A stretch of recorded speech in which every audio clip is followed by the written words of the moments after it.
In this video, we're going to explore various ways to express common feelings and ideas. While you may know how to agree, disagree, or say you're unsure using basic English words, today I will teach you more articulate and advanced ways to do so.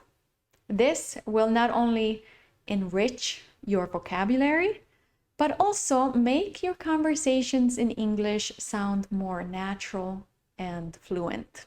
It is especially helpful when you want to convey your thoughts with clarity and precision. I will speak slowly and add subtitles in Spanish in case there are words or phrases you don't yet understand. Let's dive in. We are going to start with phrases you can use when you want to agree with someone.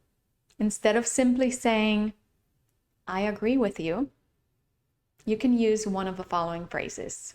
You hit the nail on the head. You hit the nail on the head. This phrase means someone has described a situation or problem exactly. You hit the nail on the head. I'm with you on that one. I'm with you on that one. This is an informal way of saying you agree or you are in alignment with the person's opinion. I'm with you on that one. That resonates with me. That resonates with me. This implies that not only do you agree, but that the statement has a deeper or personal significance to you. That resonates with me. That resonates with me. You've taken the words right out of my mouth. You've taken the words right out of my mouth. Essentially means I was just about to say the same thing. You've taken the words right out of my mouth. That's precisely my perspective. That's precisely my perspective. It's a way of saying you share the same viewpoint. That's precisely my perspective. I share your sentiments. I share your sentiments. You can use this phrase when you want to say that you feel the same way about something. I share your sentiments. I share your sentiments. I couldn't have said it better myself. I couldn't have said it better myself. Here, you're giving credit to someone for expressing something in an exceptional way, which you totally agree with. I couldn't have said it better myself.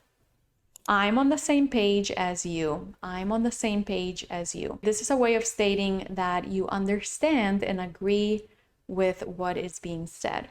I'm on the same page as you. We are on the same page. I'm on the same page as you. Now, what if you disagree with someone? You could simply say, I disagree with you, or I don't agree with you. But if you want to convey your thoughts more precisely, you could use one of the following phrases. I see where you're coming from, but. I see where you're coming from, but. This acknowledges the other person's viewpoint before presenting a different opinion. I see where you're coming from, but I don't agree with you. I see where you're coming from, but I think we could do things differently. I get your point, but I see it differently. I get your point, but I see it differently. This is a respectful way to introduce an opposing perspective. I get your point, but I see it differently. That's one way to look at it. However, this phrase allows the introduction of an alternative viewpoint without outright dismissing the original. That's one way to look at it. However, have you considered other alternatives? I'm not so sure about that. I'm not so sure about that. This is a gentle way to express doubt or disagreement. I'm not so sure about that. I beg to differ. I beg to differ. This is a classic, polite way of indicating disagreement. I beg to differ. The next one. Let's agree to disagree. Let's agree to disagree. You can use this phrase when both parties acknowledge their differences, but decide not to debate further. Let's agree to disagree. I have my reservations. I have my reservations. You can use this one to express doubt or hesitation about a particular point. I have my reservations. While I respect your stance, I believe. While I respect your stance, I believe. This phrase gives due regard to the other's viewpoint while firmly presenting your own. While I respect your stance, I believe we should consider other options. I understand your perspective, yet I feel. I understand your perspective, yet I feel. This begins by acknowledging the other person's viewpoint, then pivots to introduce your own thoughts.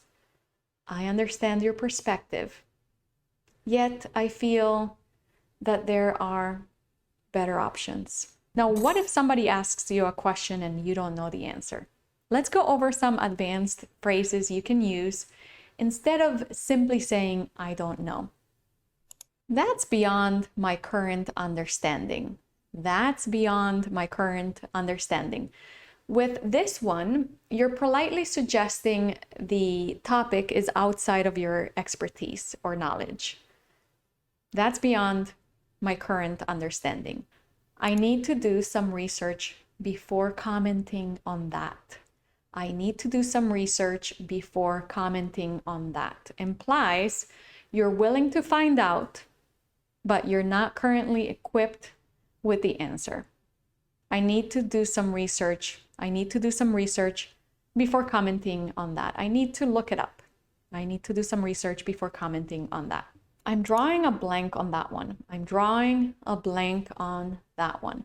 This is an informal but polished way to admit you don't have the answer. I'm drawing a blank on that one. It's like saying, I don't remember. I don't know. I don't remember. That's something I'll need to investigate. That's something I'll need to investigate. A deeper investigation or thought process is required on your part. It's a more formal way of saying, I'll look into it. I'll look it up. I'll look into it. That's something I'll need to investigate.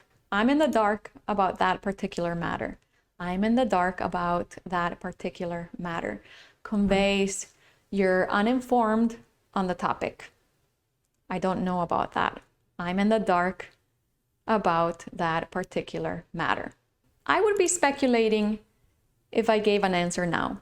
I would be speculating if I gave an answer now. Admits you could guess, but it wouldn't be based on knowledge or fact. I would be speculating. I would be guessing if I gave an answer now. I would be speculating if I gave an answer now.